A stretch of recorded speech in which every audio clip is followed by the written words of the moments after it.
accessibility, and there's a fair amount of you that have seen previous talks on accessibility, talking about the 101s. There's also a lot of you that haven't.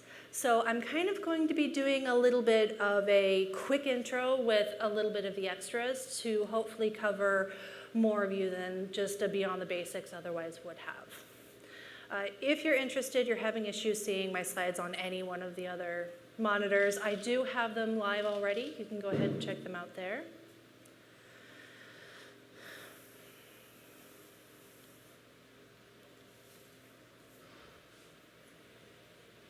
All right, so I'm Jen Luker, as was mentioned before. You can get a hold of me on Twitter, you can get a hold of me on GitHub, you can also see my website. I have a cool little button that makes things pretty, awesome stuff. But what I really want to talk about more than me is Formidable. Formidable is it's a consultancy and a client-facing contract type business where the goal for us is to not only help you set up a new technology right the first time, but also to work shoulder to shoulder with you to make sure that your teams are trained as well. So if you want to hear more about Formidable, please talk to me later. All right, so accessibility. I really love this because of the fact that it moves. It's really fun. But before we can really get into accessibility, what we really need to get into is disability. What does disability really mean? And I love this quote because it goes a little bit deeper than what we really think about. When a person is denied access due to a technology barrier, the impairment to their ability did not occur because of their body's limitations. Rather, the defect occurred in the technology. So imagine this for a moment. You are in a wheelchair, and you need to get to a third floor of a building. You wheel into this building, and the only thing you're faced with is stairs. At this point, you are completely disabled. There is no way for you to get to the floor that you need to accomplish the task that you're there to do. Now, if you're the same person and you wheel into the building, and there's an elevator available, you're no longer disabled by the technology available to you. You can completely get to the third floor, handle the task, and you don't even really need to think too much about it. The same goes for the web.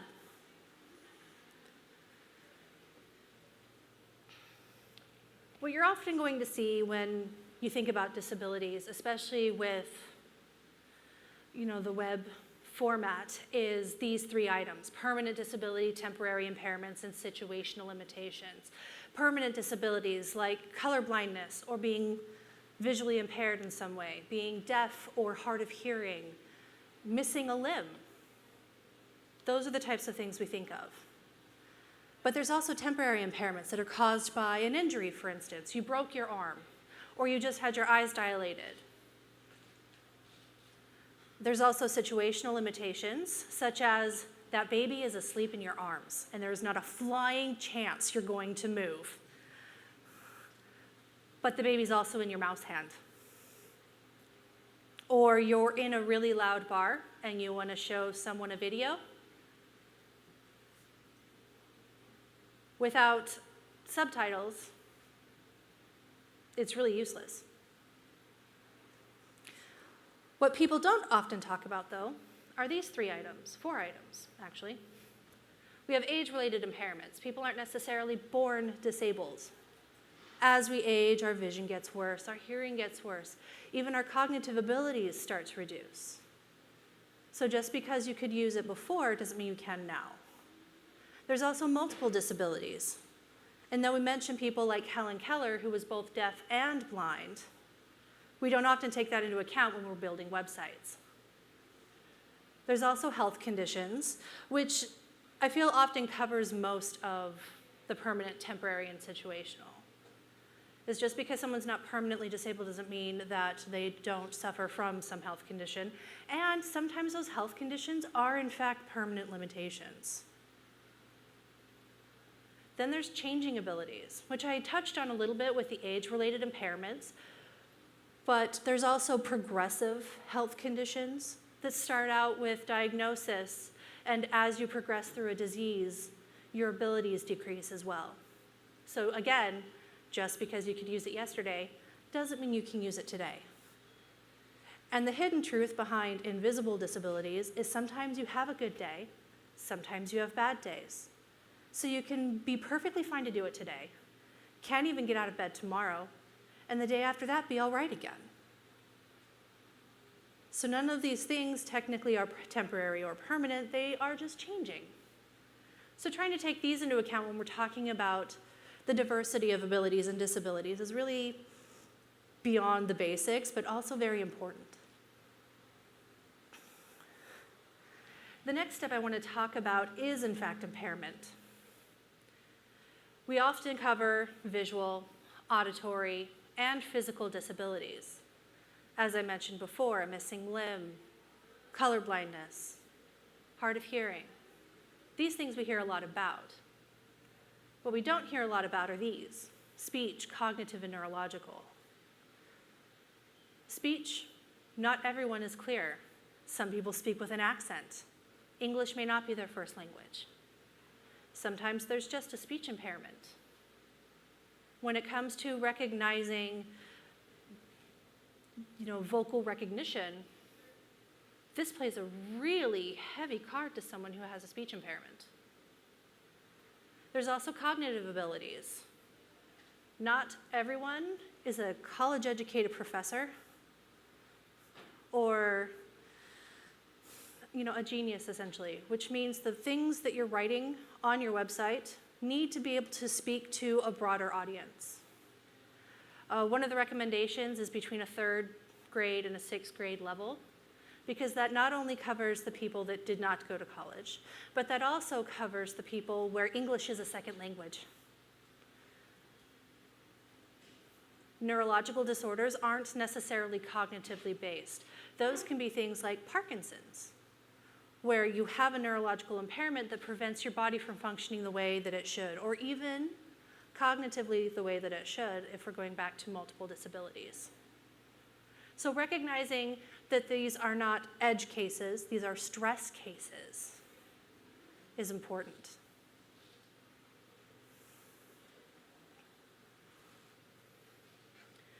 So what is accessibility, now that we understand disability a little bit better? Accessibility ensures people with disabilities can access the same information from a system as everyone else and also gain the same benefits. I like to think of this a little bit differently in that it's not just someone with a disability can buy something off your site like someone else can, but someone with a disability can learn how to code and get a job doing so because of the skills that we've enabled them to do through the web. It's not just complete a form. It's be educated, to learn, to explore, to experience. A lot more people could do this if we made the web a lot more accessible. So parts of accessibility. Again, these are the things that we often think about: screen readers, keyboard navigation, even some network connection limitations. Bundle sizes become a big deal because of this. But there are more than just these. We also have language complexity, which I touched on before when talking about how difficult the language should be to understand on your website. Internationalization, because there is a wide swath of people in this world that don't speak English at all. And documentation. Documentation is something that I want to talk about a bit deeper. Documentation is a love letter you write to your future self. In a week, are you actually going to remember what it is you coded this week? We're going to go home from these conferences, and you're going to have to pick up your work. Where were you? Being able to pick up that documentation is really going to help. However, what if you wrote documentation for your past self, not your future self?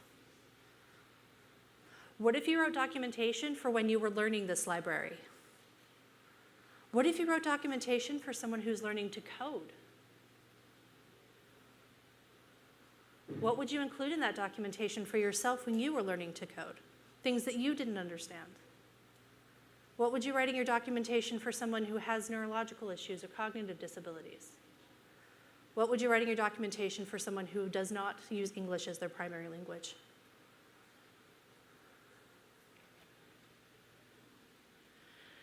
So this is how most of us evolved as programmers.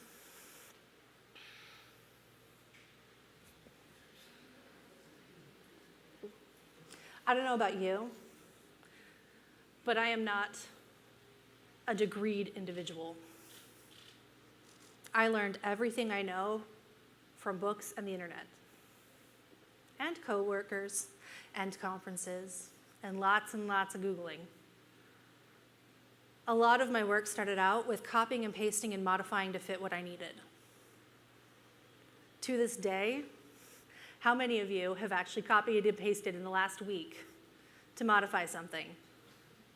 Higher peeps. That's better. Almost everybody. So, what if all of that code, all of those examples, had accessibility written into them?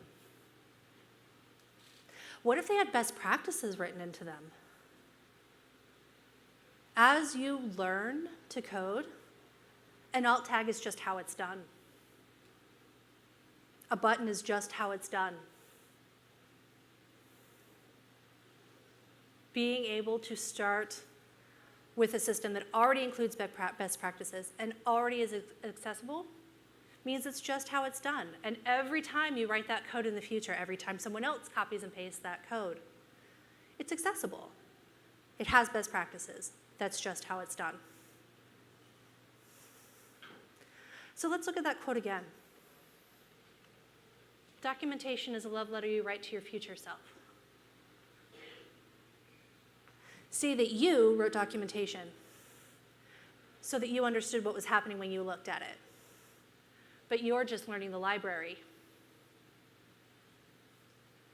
It's not just a documentation you're writing to your future self. It's documentation you're writing for everyone. And again, anyone who's suffering from any other disabilities is no longer limited by a college education or the ability to go through and grok code. You can look at the documentation and learn how something works, be able to use it in your libraries. Not only that, but you can feel confident using it in your libraries because the junior dev who's going to have to maintain this after you is also going to be able to look at the documentation and understand it. There are so many libraries and components out there that don't include documentation, but they are incredibly useful pieces of technology. But because of the lack of documentation, the confidence in that library or that technology is almost non-existent. And even if you can grok the code and you understand how it works, do you really want to trust that the person coming after you will do the same thing? Or are they going to have to fight with the same things that you did trying to learn it in the first place? Documentation is accessibility not just for others. So accessibility isn't just for a select few. It's for everyone. Whether you're in a noisy bar, whether you're trying to learn some code, whether English is your second language, it's for you.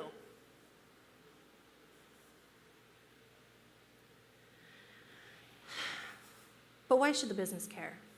And that seems to be a big question I get on a regular basis. Is, you know, Jen, I appreciate it. I really understand accessibility, but how do I convince the business to invest in it?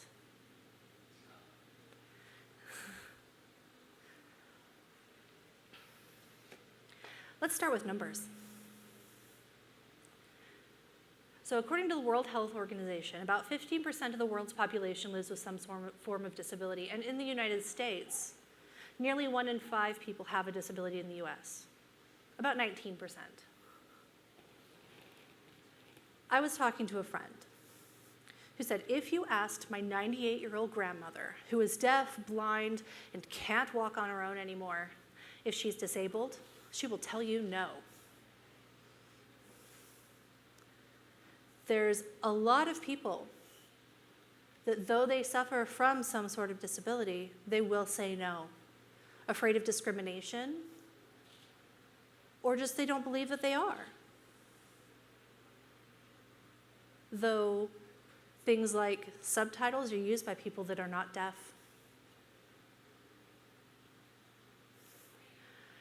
So let's take 15% to be conservative, because both of these numbers are guaranteed to be conservative. When was the last time you created a feature that increased your company's income and interaction by 15%? That takes a $10 million company into an $11.5 million company just by being accessible. Not only that, but about 1 in 10 developers, actually 1 in 10 websites are considered accessible. Which means that if yours is the one that's accessible, you get to corner that market. They're not going to go to you because, hey, your website's accessible. They're going to go to you because you're the only website they can use for this purpose. Which means this 15% isn't, we have this many people that we have and we're going to increase that. It's everyone that cannot go to anyone else is also going to come to you. That's a lot of money. So if we're talking about return on investment, that is a huge return on investment. Not only that,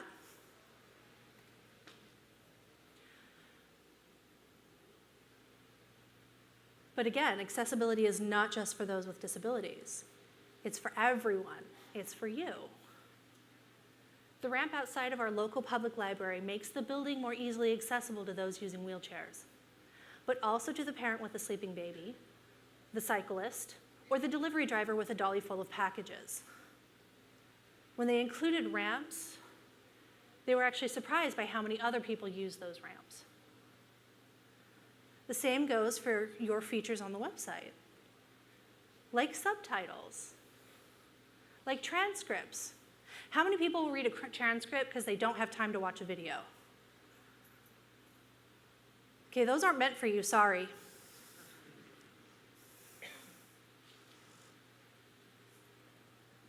So these accessibility features not only make it easier for people with disabilities to use your site, and maybe the only website that people with disabilities can use, but the people that you're already reaching, and other people that only come to your site once, they're more likely to come back because your site was easy to use, included those features that made it easy to understand. And the quicker and the more efficiently they can get through your site, the more money they'll spend with you, because they'll keep coming back.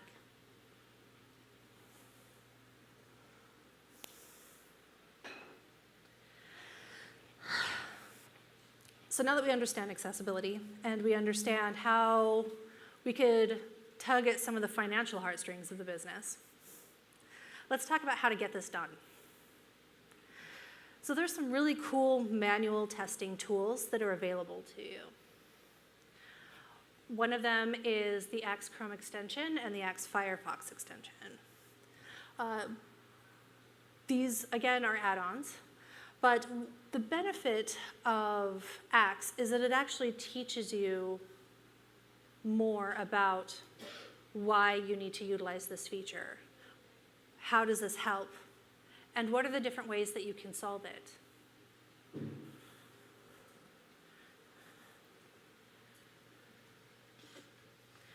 There's also Lighthouse, which actually uses the Axe Chrome or the Axe core, same as the Axe plugins, and this is actually built into Chrome. And it gives you the ability to perform additional audits like performance, PWA accessibility, business practice, or best practices accessibility SEO. It kind of goes through and checks all of these things to see how your website rates. Now, this is only from a technological perspective, and something that I want to tell you and impress upon you is the fact that you can only get about 30 to 50% of accessibility features through the technology itself. But these tools allow you to test for that 30 to 50% of low-hanging fruit that we shouldn't allow anyway to hit live. So this gives you a chance to test your websites. This gives you the chance to test those features. But it is still a manual test, and then fixing and adjusting and retesting and fixing and adjusting. So what about automated testing? Make the right things easy and the wrong things hard to do. Which I think is why we started with automated testing in the first place. Unit tests, functional tests, end-to-end tests. Because you can use these tests and say, sorry, it can't go live because it includes these bugs. When we changed this feature, it broke other things. But there is the ability to run accessibility tests through our automated testing as well. And the first one is ESLint plugin JSX A11Y. This is a linter. This is just a quick little script of how you can get it running. You have to install ESLint, you install ESLint plugin JSX A11Y, and I'm recommending you install Husky or something like it. And then you have your ESLint RC that extends that plugin and just automatically includes all of the recommended rules. You can reduce it, limit it if you want, but you're just taking out a lot of those accessibility features that you should be requiring anyway. And then in your package.json, what I've shown here is that you create yourself a lint script. And then with Husky, you can use hooks to test whether it's on save, on push, on pre-push, on pre-deploy. There's plenty of different hooks that you can just tie into through Husky. And this one makes it really nice to test all of these rules before you even launch. You can't commit and push to live without this. Or you can't push it to GitHub without this.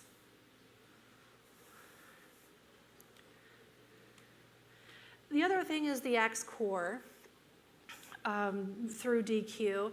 And this is just a quick little thing of how they have integration guides that allow you to implement Axe core into your functional testing suites.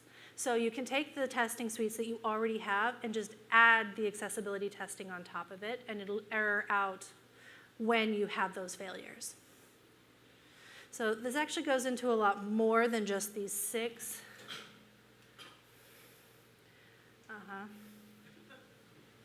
I forgot I hadn't connected yet. But if you go to the link, these integration guides are quite nice. So Puppeteer, Jest, Jasmine, Mocha, Selenium, just to name a few. And they have even more guides elsewhere, and they direct you there as well. So if you're using a testing suite, you can include Axe core in it.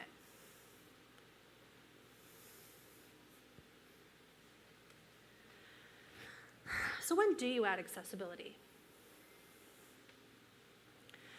And the answer is from the very beginning, before you even start with design. You have to start thinking about these things. The other thing is that accessibility issues are bugs. If your form was broken, someone couldn't get all the way to the end and they couldn't submit, that's a bug. You'd be fixing that so hard, so fast, there'd be a hot fix for that. You might even not tell your boss before you push that live. But what about people that can't tab through it and get to the submit button? What if they can't hit submit? That's a bug. Why aren't we hot fixing those? So I think the problem with how we view accessibility is that we see it as a feature, when in reality, it's a bug.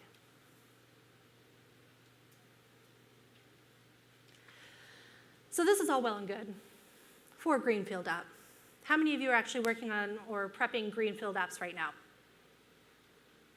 I think I see 3 hands, 4. How many of you are working in brownfield apps that have already existed for a while and you're looking at including accessibility features? Does that mean all the rest of you are not developers?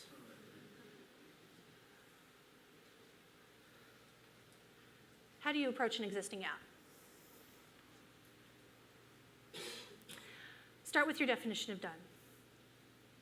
And I'm talking about your personal definition of done.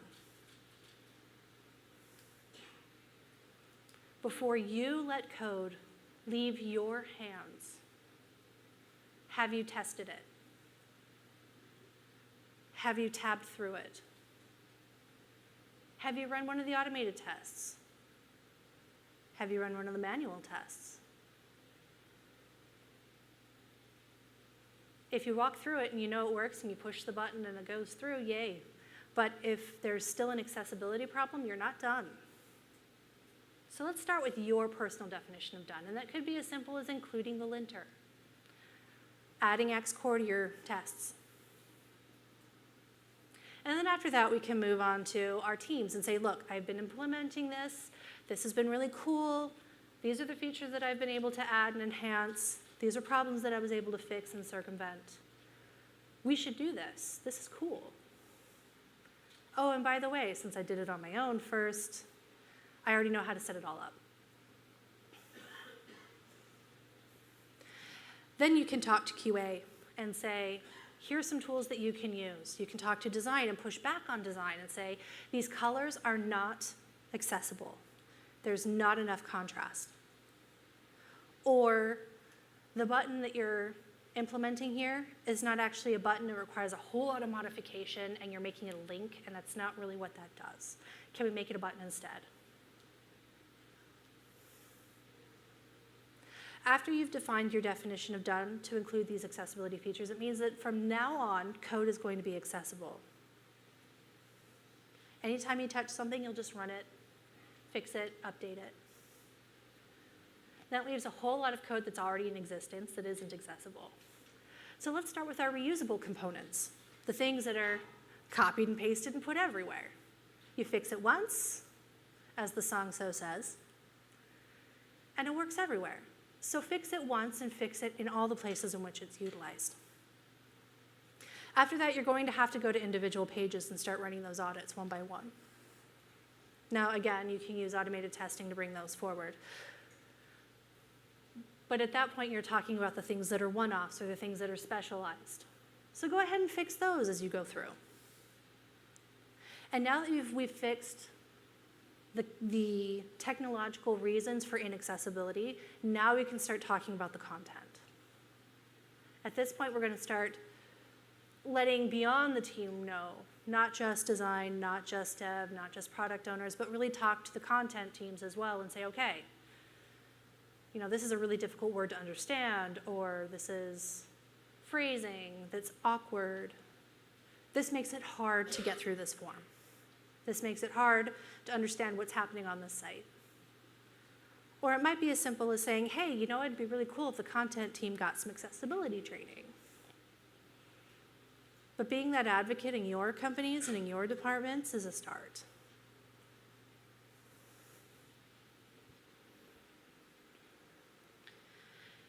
And above all, I want you to remember to be kind, because everyone you meet is fighting JavaScript. Every last one of us, all of your users, everyone is fighting with JavaScript. So try to keep that in mind, that you're not the only one that has problems.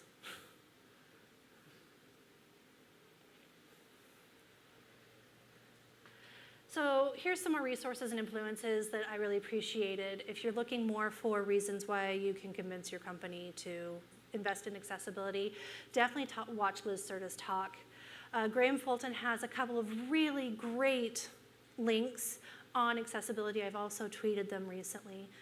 But they actually show screenshots of what different types of visual impairment look like and how you can work around it. Jennifer Van actually gave this incredible quote that really inspired me a couple of years ago that said, if you cannot use technology, and 90% of our lives are run by technology, if you cannot use it, what's the point if your app is fast?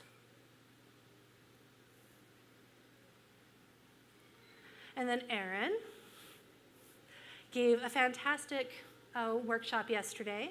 I hope that at least a few of you got to attend it. And if you have any other accessibility questions, please ask her as well while you're here, sitting here. And then I'm going to, shamelessly plug the fact that I also have a few other talks, and this is just one of them, that gives you more of that introduction to and how you get your team involved in fixing those accessibility bugs, like one sprint filler at a time, and those 1 or 2 point issues that you can stuff in when you're really close to reaching the max of your sprint flow. And with that, I would like to say thank you.